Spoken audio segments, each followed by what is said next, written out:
दोस्तों, जब से गेम ऑफ थ्रोन्स खत्म हुआ है तब से हर एक नई फैंटेसी और पॉलिटिकल ड्रामा सीरीज को गेम ऑफ थ्रोन्स के बराबर रखकर देखा जाता है, चाहे वो द रिंग्स ऑफ पावर हो या विचर हो या वाइकिंग्स हो। लेकिन ये सभी उसके सामने फीके पड़ जाते हैं। लेकिन मेरे हिसाब से हमें गेम ऑफ थ्रोन्स को उसी के दूसरे हिस्से हाउस ऑफ ड्रैगन के सामने रखकर देखना चाहिए, क्योंकि जैसे कि हम सबको लगा था कि house of dragon game of thrones की ही तरह होगा, जिसमें ज्यादा ड्रैगन्स और ज्यादा शॉकिंग मूवमेंट और ज्यादा साजिशों के साथ साथ लड़ाइयां होंगी। लेकिन जैसे ही मैंने पहला सीजन देखा तो मैं समझ गया था कि ये गेम ऑफ थ्रोन्स के पूरी तरह एंटी होने वाला है। अब आप सोचेंगे कि ये कैसे हो सकता है, तो सुनिए। सबसे पहली बात कि गेम ऑफ थ्रोन्स में आयरन थ्रोन सभी के लिए एक गोल हुआ करता था, एक अल्टीमेट प्राइज हुआ करता था, क्योंकि वो जीत और पूर्ण सत्ता शक्ति का एक सिंबल था। इसीलिए डेनेरिस,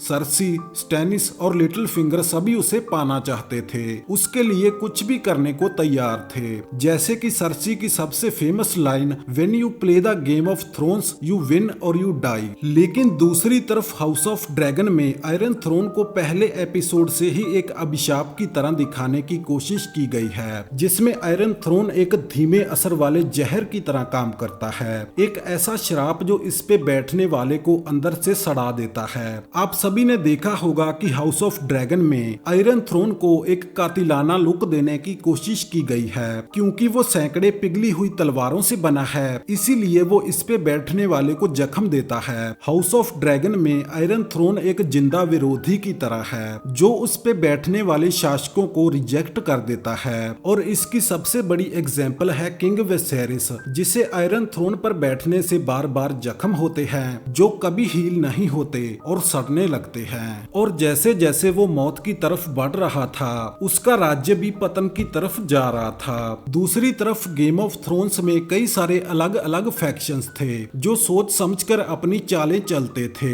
जैसे कि Tywin Lannister, Olenna Tyrell, Petyr Baelish, Walder Frey और रूस बोल्टन जैसे कई सारे लॉर्ड थे, जो बहुत भयानक साजिशें करते थे, जैसे कि रेड वेडिंग, जो सभी के लिए बहुत शॉकिंग थी। लेकिन हाउस ऑफ ड्रैगन में ना तो कोई टाइविन है और ना ही कोई लिटिल फिंगर जैसा मास्टरमाइंड है, और किंग वेसेरियस भी कोई पॉलिटिकल प्लेयर नहीं है। वो सिर्फ एक राजा है जो धीरे धीरे अपने ही जख्मों और अपनी गिल्ट के बोझ से मर रहा है। और सबसे अनुभवी खिलाड़ी डेमन भी पूरी तरह से इम्पल्सिव और अराजकता का प्राणी बन चुका है। यहाँ तक कि रेनेरा और एलिसेंट भी कोई ब्रिलियंट मास्टरमाइंड्स नहीं है, उनका कोई भी फैसला एक चालाकी भरी चाल साबित नहीं हुआ, और ये देखकर मुझे काफी हैरानी हुई। तीसरी बात कि हाउस ऑफ ड्रैगन का मेन टकराव दुश्मन राज्यों में नहीं, बल्कि एक ही ताकतवर घराने की दो औरतों के बीच है, जिनकी बचपन की गहरी दोस्ती को उनके आसपास के मर्दों ने गहरी दुश्मनी में बदल दिया, जिनकी वही दुश्मनी एक भयानक सिविल वॉर को चलाने वाला इंजन बन चुकी है।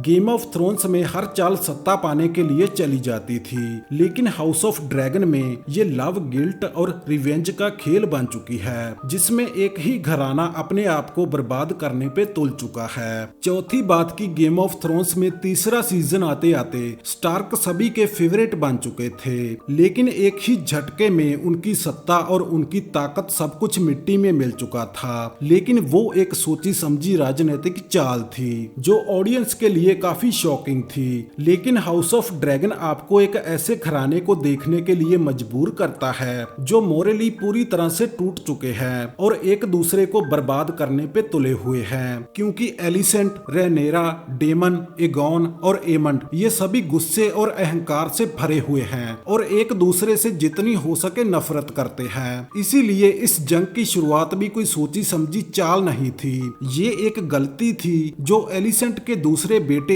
एमंड से हुई थी। अगर आपको याद हो तो रेनेरा के छोटे बेटे लुसेरिस वलेरियन की मौत से पहले जंग की शुरुआत नहीं हुई थी, सिर्फ तैयारियां चल रही थी, और रेनेरा और एलिसेंट दोनों ही जंग शुरू करने से झिझक रही थी। लेकिन जैसे ही एमंड ल्यूक को मार देता है तो रेनेरा गुस्से से पागल हो जाती है और बदला लेने पे उतारू हो जाती है। दूसरी तरफ एमंड भी ल्यूक को मारना नहीं, सिर्फ अपने विशाल ड्रैगन से उसे डराना चाहता था, लेकिन वो विशाल ड्रैगन उसके कंट्रोल से बाहर हो जाता है और ल्यूक को मार देता है। इसका बदला लेने के लिए डेमन बिना कुछ सोचे समझे एलिसेंट के 1 साल के पोते को पालने में ही मरवा देता है, जिससे राजा एगोन गुस्से से पागल हो जाता है और दोनों तरफ से एक भयानक जंग की शुरुआत होती है। अब आप सोचिए, क्या ये जंग एक सोची समझी राजनीतिक चाल थी या गुस्से और नफरत का नतीजा थी, जिसमें लाखों सैनिक और आम लोग मारे जाएंगे। और ये पूरा शो एक ट्रेजेडी पे बेस्ड है, जिसे ग्रीक ट्रेजेडी भी कहा जाता है। पांचवी बात की हाउस ऑफ ड्रैगन की कहानी सत्ता के लिए गेम ऑफ थ्रोन्स की कहानी नहीं, बल्कि इस गेम में पैदा हुए लोगों की कहानी है, जो मन से इसे खेलना नहीं चाहते,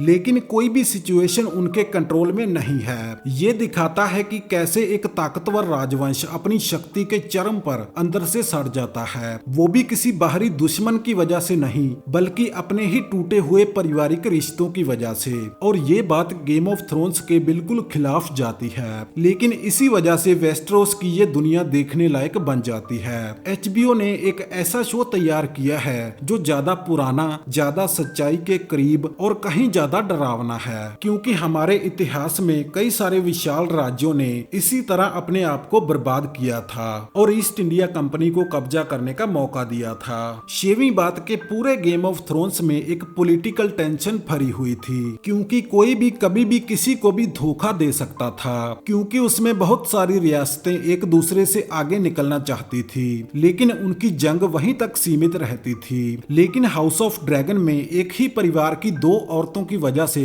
पूरे कॉन्टिनेंट पे जंग छिड़ चुकी थी, सभी दो हिस्सों में बट चुके थे, जिस वजह से ज्यादातर आमने सामने की लड़ाइयाँ होती थी, जिसे आप वर्ल्ड वॉर भी कह सकते हैं। लेकिन गेम ऑफ थ्रोन्स में ऐसा कुछ भी नहीं था। तो दोस्तों, ये कुछ बातें थी जो हाउस ऑफ ड्रैगन को गेम ऑफ थ्रोन्स के बिल्कुल एंटी बना देती है। अगर आप कोई और बात ऐड करना चाहते हैं तो कमेंट सेक्शन में हम सभी को बता सकते हैं। और जैसे कि आप सभी को पता है कि हाउस ऑफ ड्रैगन का तीसरा सीजन काफी धमाकेदार होने वाला है और मेरे हिसाब से उसी में रैनेरा आयरन थ्रोन पर बैठ जाएगी। लेकिन जिन्होंने किताबें पढ़ी होंगी वो जानते हैं कि सिंहासन पर बैठने के बाद उसे काफी मुश्किलों का सामना करना पड़ता है और वो सिर्फ 6 महीने तक ही शासन कर पाती है, जिसमें वो लोगों पर बहुत जुल्म करती है, जिस वजह से किंग्स लैंडिंग में बगावत हो जाती है और उसे वहां से भागना पड़ता है। हो सकता है कि HBO इसमें कुछ बदलाव करे, लेकिन ये बात हमें अगले सीजन के बाद ही पता चलेगी। और जिन भाइयों ने इस वीडियो को पूरा देखा वो इसे लाइक जरूर करें और मुझे अगली वीडियो का टॉपिक बताने की कोशिश जरूर करें। अगर मैंने कुछ गलत कहा हो वो भी आप कमेंट्स में बता सकते हैं। मैं आपको मिलूंगा एक और खास वीडियो के साथ, तब तक के लिए सुरक्षित रहिए। जय हिंद।